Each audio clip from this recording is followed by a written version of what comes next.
Minneapolis City Council members is once again working on a proposal that could replace the current police department. And of course, they always add, in the wake of George Floyd's death. The proposal, which would have to go before voters, could place police and other public safety programs under a new department. This is really about bringing together different public safety strategies with law enforcement to be able to achieve better outcomes for all of the residents of our city, said City Council member Philippe Cunningham, who was working on the proposal alongside council members Steve Fletcher and Jeremy Schroeder. Residents of Minneapolis, you have attempting to bring about a change in public safety, a fellow named Philippe Cunningham, who said this about what exactly is the role of a police chief. The police chief's role is to be able to have a vision of what it means for us to have a strong focus on what should police be focusing on. Well, sums it up. God help me, he's incompetent, he's not wise, he has no experience in anything in life. None of them do. Minneapolis, you are in great danger as a city. Cunningham said many of the details are still being worked out. Well, that's what we heard 6 months ago. And council members are expected to release a more detailed plan at the end of the month. The spokesman for Fry said he will review the proposal when the final language is available, but he already has concerns that it would diminish accountability by requiring Chief Medaria Arredondo to report to 14 different elected officials with divergent public safety priorities. The mayor has deep reservations about the potentially negative impact on the delivery of vital public safety services and clarity of command in moments of crisis, Fry's spokesman Michael Vlatkovich said. Cunningham said he imagines their proposal will place oversight of the new department on par with many other city departments, with the council holding legislative authority and the mayor with executive control. The city's charter, which serves as its constitution, has become a focal point in many of the conversations about how to change policing and public safety following Floyd's death. It now says that Minneapolis must have a police department with a minimum force based on the city's population. It gives the mayor complete power over the department's operations, but gives the city council responsibility for funding it. During Friday morning's council meeting, this is today, so they must be talking what, last Friday?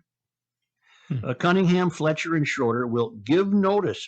Today, they will give notice of their intent to introduce a charter amendment that would create a new department to provide public safety services, including law enforcement, according to a brief description. It would also remove the Minneapolis Police Department. I'll start this over because this is very important. It would also remove the Minneapolis Police Department's status as a standalone department in the charter. Okay, wait. It would also read that again.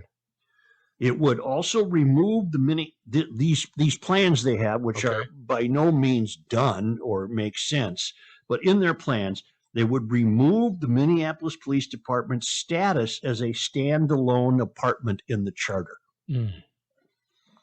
Friday's council meeting will mark the beginning of a months-long process before any changes could take place. Before it can appear on the ballot, it needs to go through a series of city council meetings, and these are all adult children, residents of Minneapolis.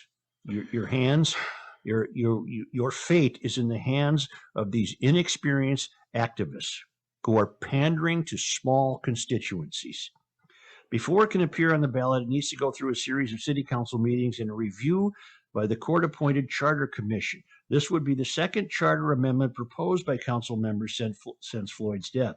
Last year, 5 council members wrote a proposal to create a public safety department in which police officers would have theoretically been optional. Remember, the charter came back and said, you people have nothing that we're going to put before the citizens. You have nothing to vote on here. Right. It's all pie in the sky nonsense.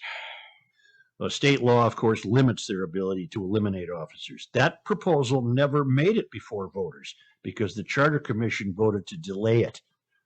Who was the fellow we had on from the Charter Commission? Rook, great guy. We had him on. just remember his He name. saved Minneapolis. Just look up head of the Minneapolis Charter Commission. Got I it. want to give him due diligence again. But the point is, they're not giving up. Are they blind? See, they're the third rail. They're blind to what's happening on the streets of Minneapolis. The police chief's Especially- role is No, to be that's- okay. able to have a vision of what it means for us to have a strong focus on what should police be focusing on. Barry, has Barry no idea. Clegg. Barry Clegg. We had him on the air, and he was a voice of reason. He was the one who pointed out you have a weak mayor, strong council system that needs to be changed. He also spoke on behalf of the charter to deny these fools their wish to get their premature wishes on the ballot because they had nothing to vote for. And here they are trying again and again and again to eliminate police at a time when the police in Minneapolis have never been more needed and have never been busier. It's just an incredible shame that this city is fading so fast. It really is. It's fading under this leadership.